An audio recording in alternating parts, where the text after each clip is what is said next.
You're watching Sea Slay from the historic bedrooms of two young women. Later, a special report, Little Kitty, Big Democracy. But first, the Council for a Less Whack World holds a hearing on ukuleles as pertaining to white people.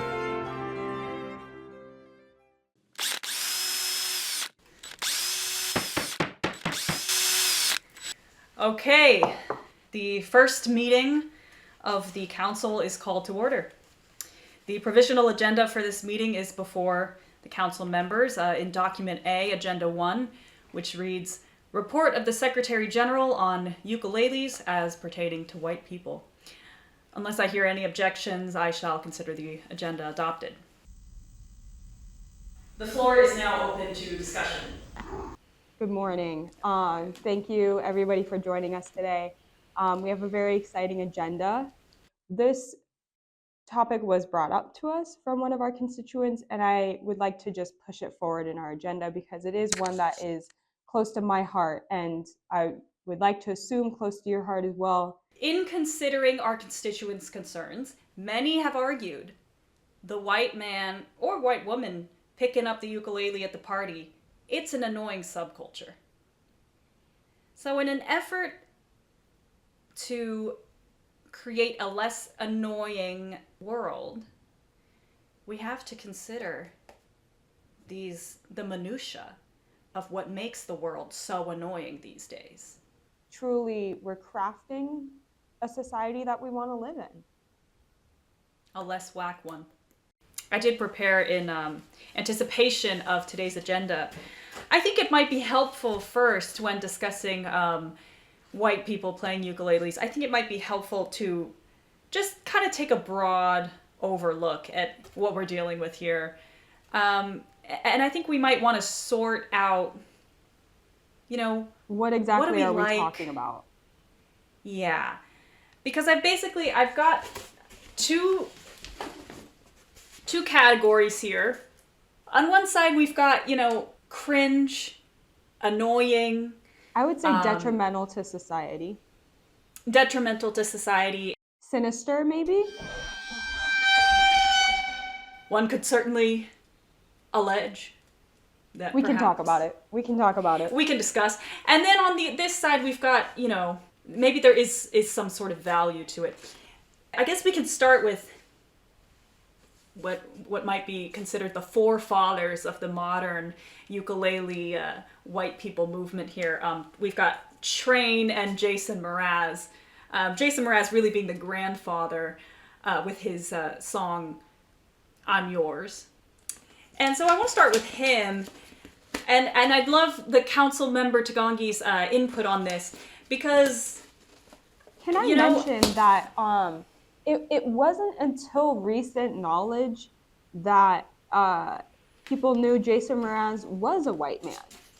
I think that he may have, that's a fact. I would like you to name one person who didn't know that Jason Mraz was a white man.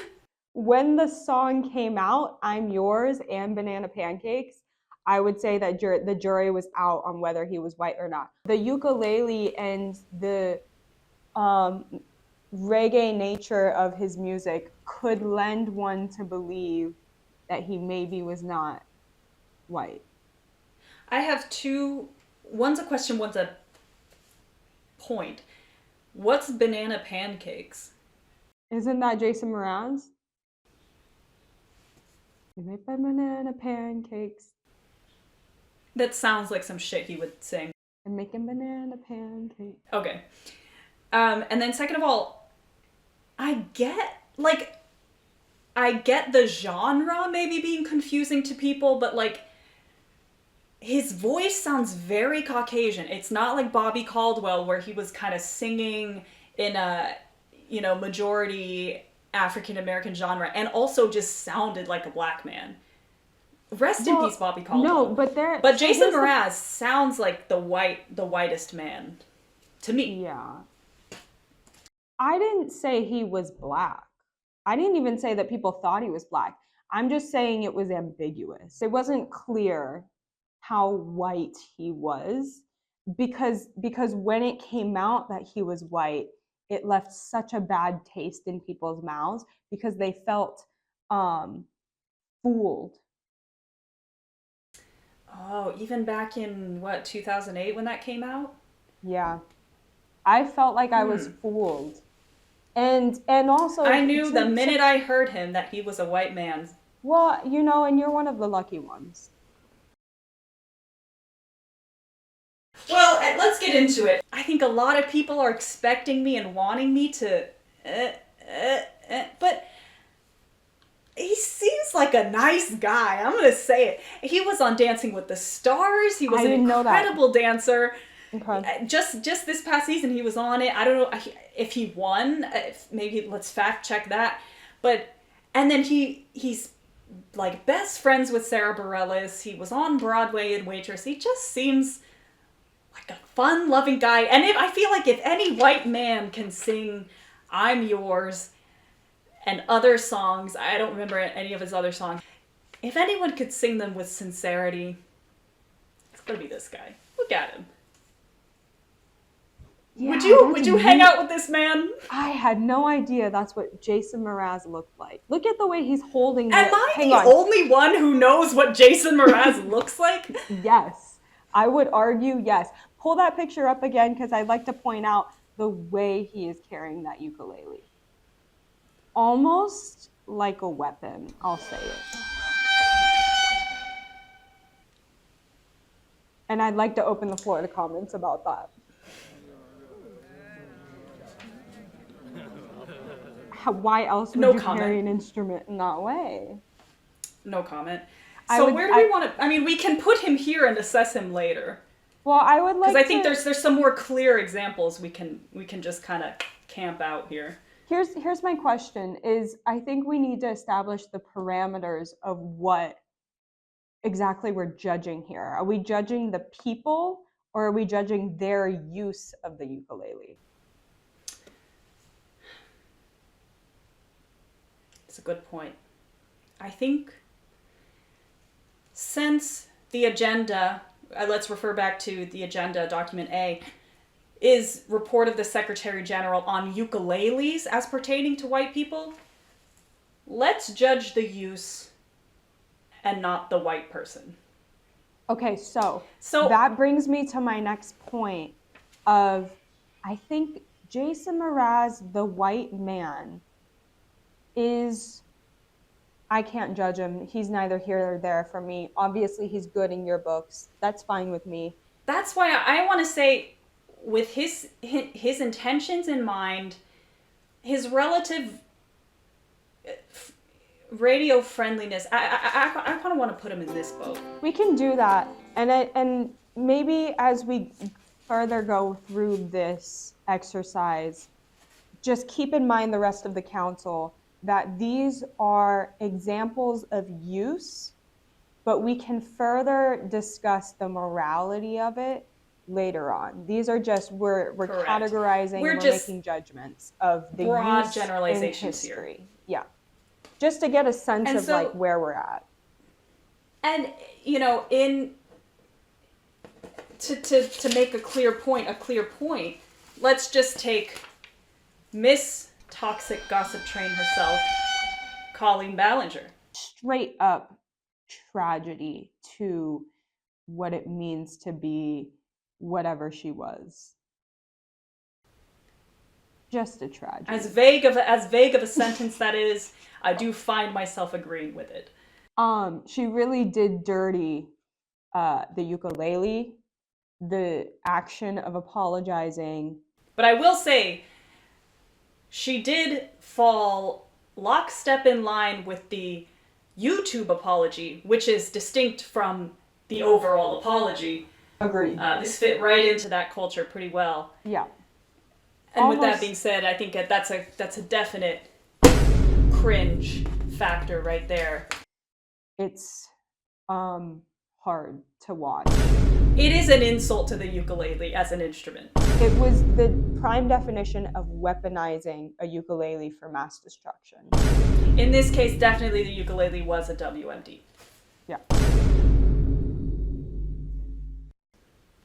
Next we have, who shall we go with? Next we have Miss Manic Pixie Dream Girl herself. One of my role models, but much maligned by a vile sector of society, if I do say so myself. Who's that girl? It's Zooey Deschanel. Miss Bangs herself. Pioneer of that very 2000s, late 2000s brand of twee adorkability. And this specific screenshot is, or this specific image is from a video of her singing with her 500 Days of Summer co-star, Joseph Gordon-Levitt. They're singing, "What Are You Doing New Year's Eve?" One of my favorite videos, folks. What a great and wholesome example to bring to the council today, Councilwoman. I think that this really makes me reconsider my original stance on this agenda item. I think this is a great example of placing the ukulele in the right hands of the right white woman and doing good with it. Here's the problem: is the consequences. Did she led a movement for the Manic Pixie Dream Girl, and did that create ultimately harm to society? I don't know. It's a valuable question.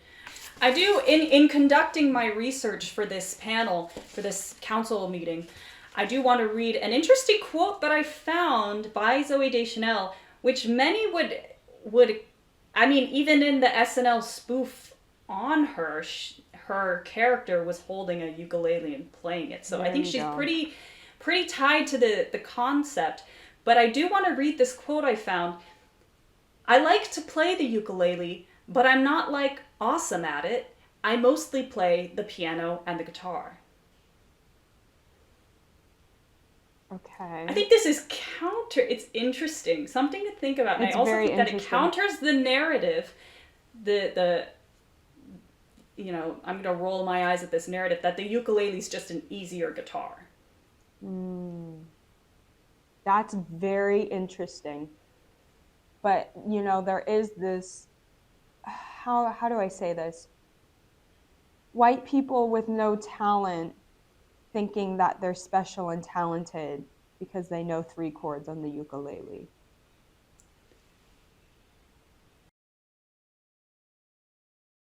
If it is to be said, so it be.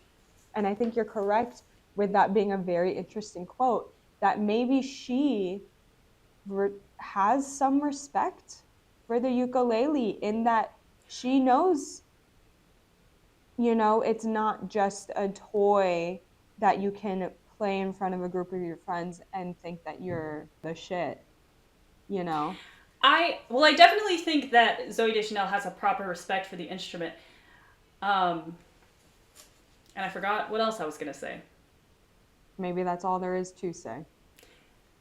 Yes, and so I think we can firmly put her in the camp of here. Yeah. Why don't we take a look at, as long as we're talking about that, I want to bring up an interesting example, and apologies if my fellow council members are unaware of this example. I do encourage you to look her up. We're going to take a look at Dodie. Dodie, the musician who started and still started as a YouTuber making covers, notably on her ukulele. But now has branched out to all sorts of different instruments. She plays the guitar, she plays the piano, she plays the clarinet. But this is who she used to be. Let's just take a look at that. And I'm not saying anything. I'm just saying take a look at it. I would like to express my internal reaction to that is because, God, this is such a good example of, look at that picture and look at the artist that she is today.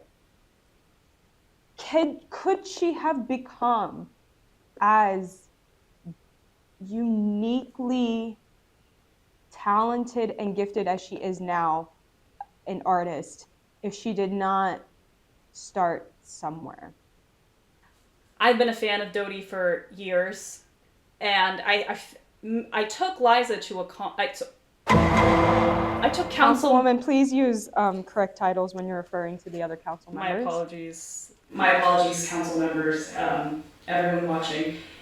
I took Councilwoman Tagongi to a Dodie concert in 2022, I believe, or 2020. Yeah, 2022 in Madrid, which is where Councilwoman Tagongi became a fan.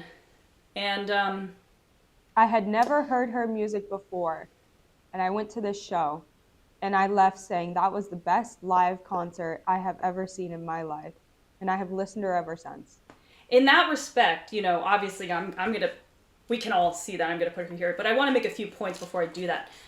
In the pro category, Dodie herself has mentioned, listen, I know I was emblematic of the ukulele YouTuber. I know that.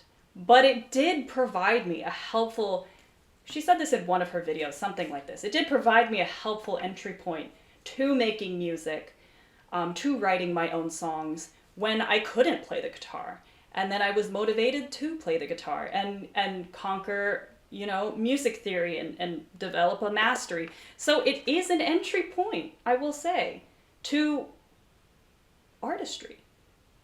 But also the screenshot, the image that this is from, she was singing Here Comes the Sun. It's an excellent cover that I still listen to. So what points are being made? I don't know. I'm going to put her firmly in. I think some points were made, category. Councilwoman. I think next we can take, maybe this might be our last example, or we can take Train. Now, see, to the layman, it might seem that Train and Jason Mraz are virtually one the same, but I would like to argue differently. And here's what I'll say about that. So we know that Train, the white man in question, Look at his released face. Look at his face. He released. What did he release? Hey Soul Hey Sister. Soul Sister, girl. Tormenting What's that rain song? and torturing. Rain, teardrops and rain. What is it? What's that song? I don't know, but I was saying something. Drops of Jupiter. Go on.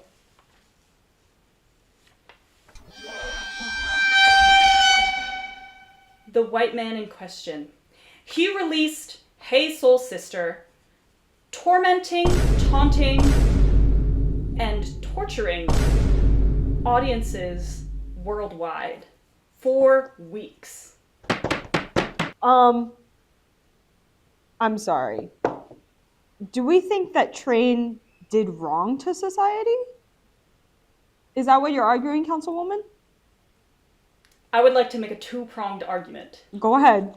I'm listening. The first prong being, yes, I did attend a Train concert, and yes, I had a wonderful time, and yes, I love Drops of Jupiter.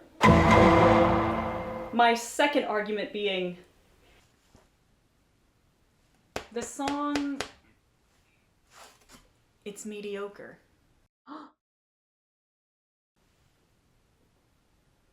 Let's ask the audience. I would like to ask the council and the audience on that one.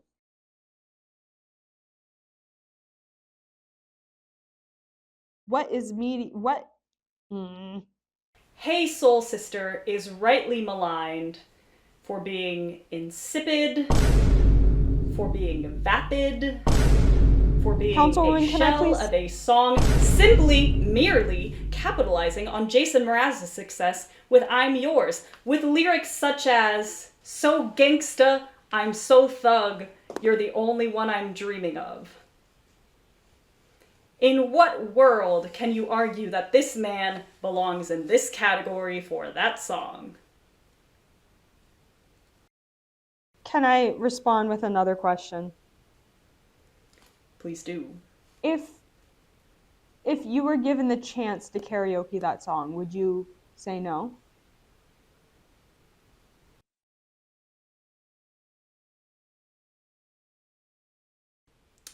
relevance? I will explain as soon as you answer. I have a karaoke reputation to uphold, and therefore I will be truthful and say yes. Okay, Hey Soul Sister serves the purpose of being fun and lighthearted, and god damn it, I'll sing that song if it comes on. If we're gonna hate something just because it comes on a lot of times in a year, then you gotta hate Owl City Fireflies. Then you gotta hate any of Taylor Swift's songs. And yeah, society does. That's fine. But I I don't understand where Train went wrong. You're telling me things I'm not following. Let's take a look at Fireflies by Owl City, or even I'm Yours by Jason Mraz. Now, if you look at Jason Mraz's discography, he's got a lot more ukulele, campfire sounding songs where that came from. Train, I believe, and let's get the fact check monitors on this, I believe that was his only song of that kind, which leads me to logically conclude that this was a coattail riding money grab and Okay. not a passion project. I'd like to bring up another example before the council right now. The Plain White Tees 1, 2, 3, 4. Okay, the Plain White Tees was known as a little bit more of a pop punk type of feel. They had 1, 2, 3, 4. I think in the very same time as the I'm Yours, as the Hey Soul Sister, everybody was doing it. Not that it was a cash grab, it was coming up. And artists are inspired by other artists. So you've got There's Only One Way to Do. I'll spare the council. Oh, that's what that song is. 3 words for you. They were all doing it. And so I don't understand the vitriol towards Train when every other white man, skinny jean, little scarf wearing artist was doing the same thing. And did it not provide many a bop? Does your little head not bop along to any one of these songs? Just think about it, Councilwoman. You can put it back down. You can think about it. I will just say, I think I still stand by my point that many have been terrorized by this song objectively, and objectionably. And there is a difference between Hey Soul Sister by Train and 1, 2, 3, 4 by the Plain White Tees and Jason Mraz's entire identity. He is not playing with this ukulele. I'll agree with that. He lives that. He lives that. He lives it, breathes it, he wakes up and will die by the sword of it. This man does not play around when it comes to backwards caps and chilling out. This man is a fraud. He's a little bit of a fraud, but that does not mean that his use of the ukulele did detriment to society. I think we can put him back. Just for now. As a symbol of our disagreement. And so I think this was a helpful exercise in sorting through some of our initial feelings and impressions on the ukulele in the hands of a white person and all the different ways that it can be used, misused.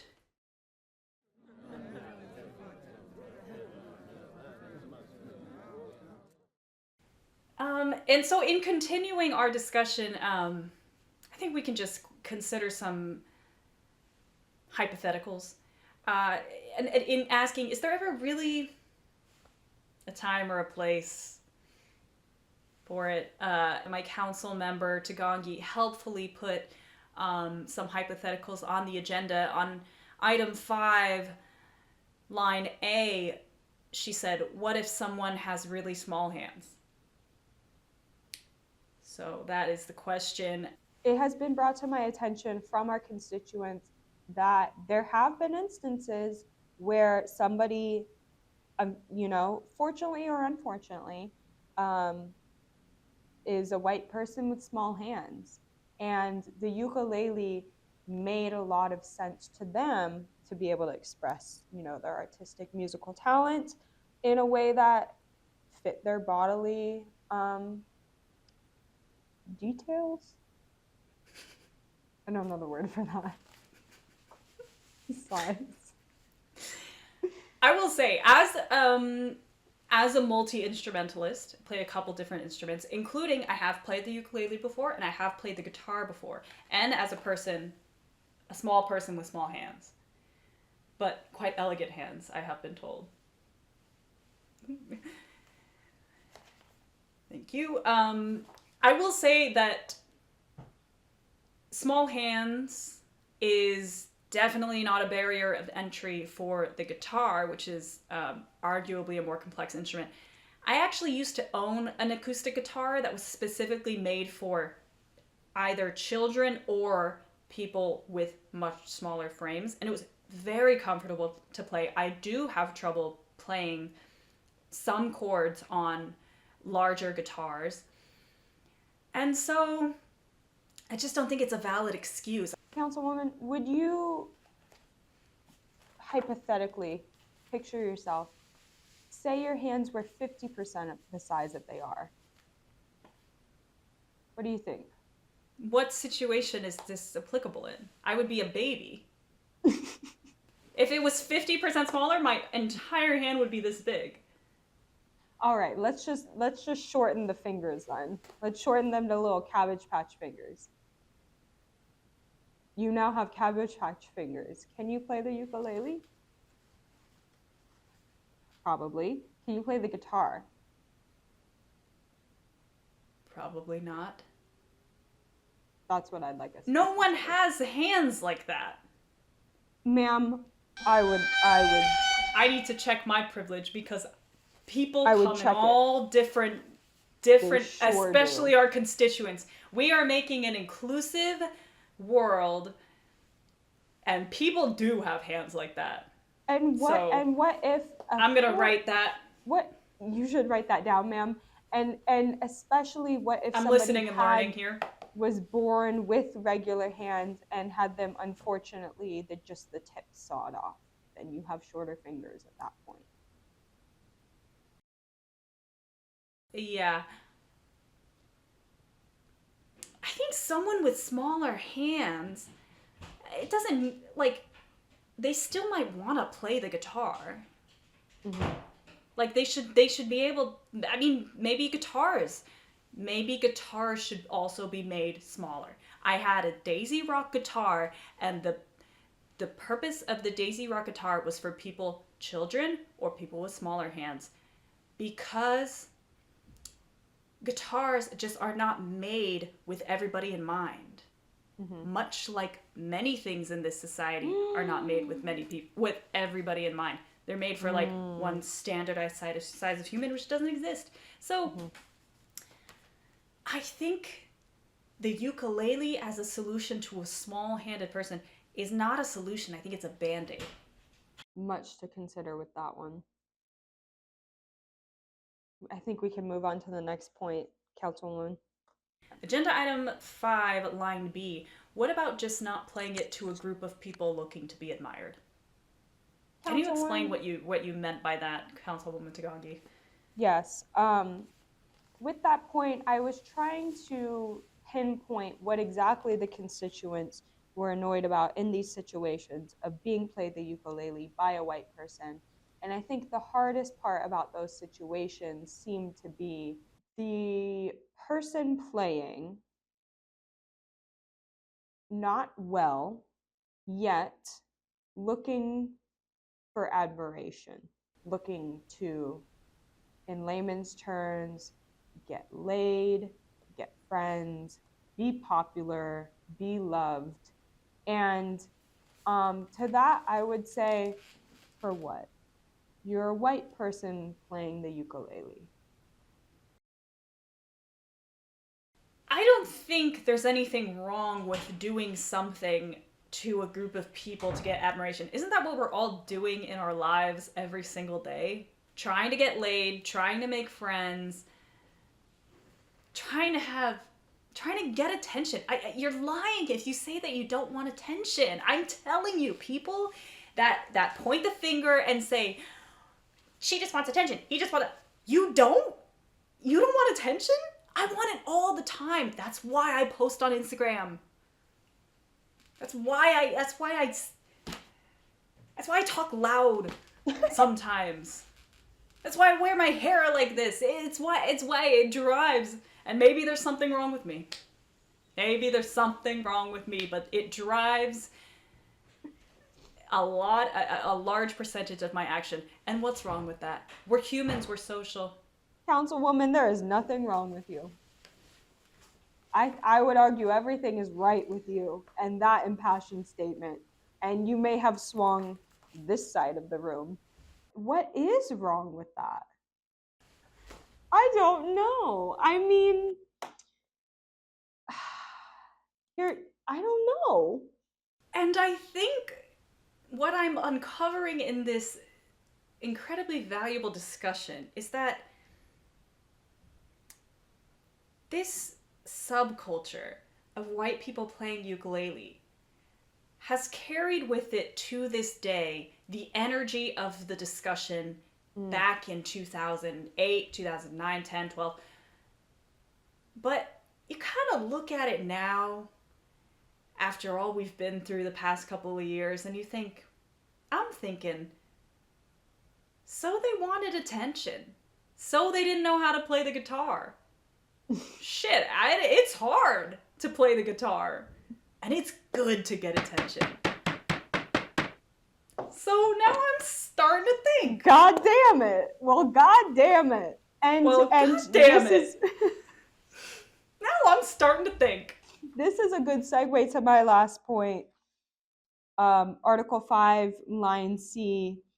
I do like how soft and little it makes a man look. More men should look soft and little.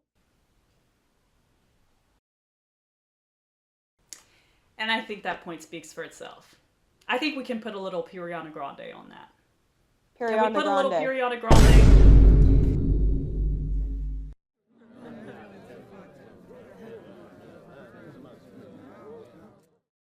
Ready to make a resolution here. Councilwoman, I have been swayed and swung all over this council's floor.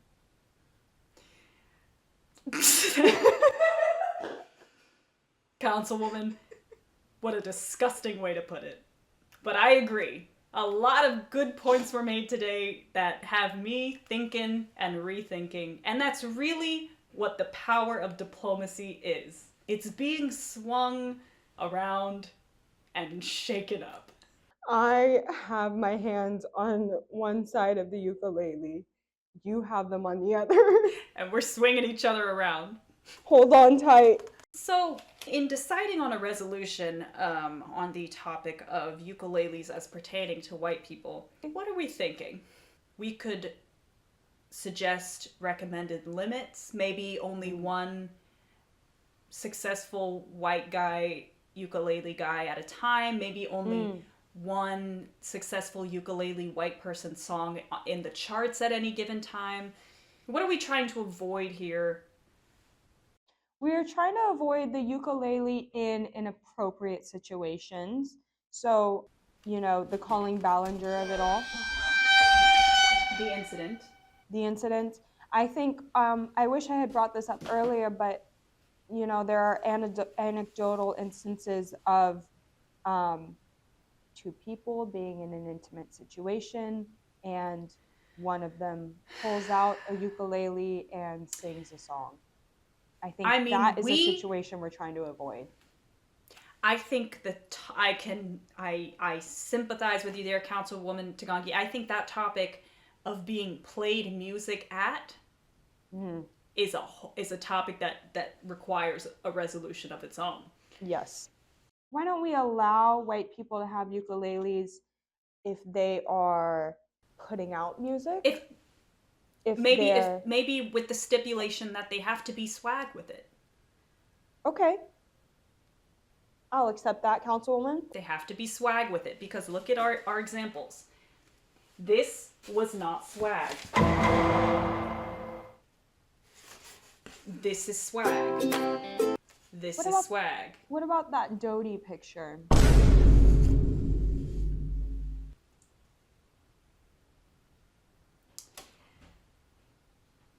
I think the silence speaks for itself.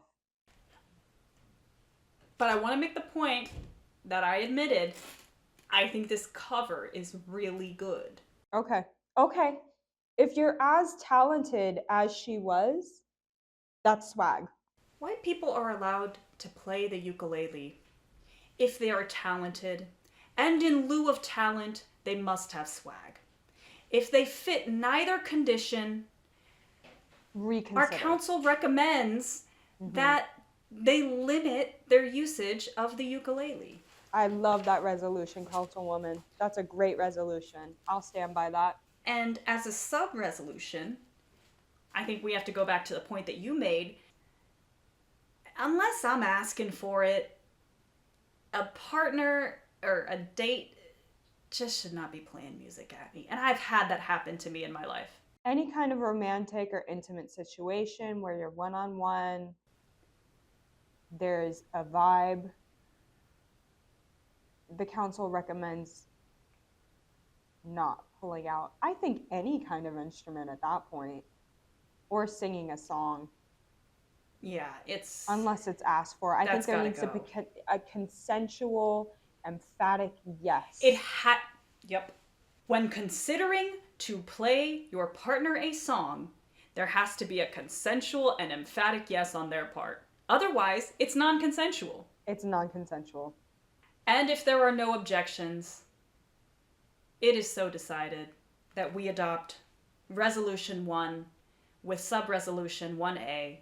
Councilwoman, would you please bring out your drill?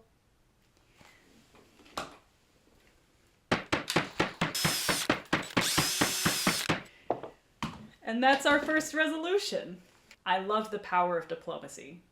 I agree, Councilwoman. As we adjourn, thank you so much, everybody, for joining us today. I think we made great progress in creating a less whack world. As the council adjourns, we'd just like to thank our constituents, our sponsors, and viewers like you. Thank you. And now, a special report. Little Kitty, Big Democracy.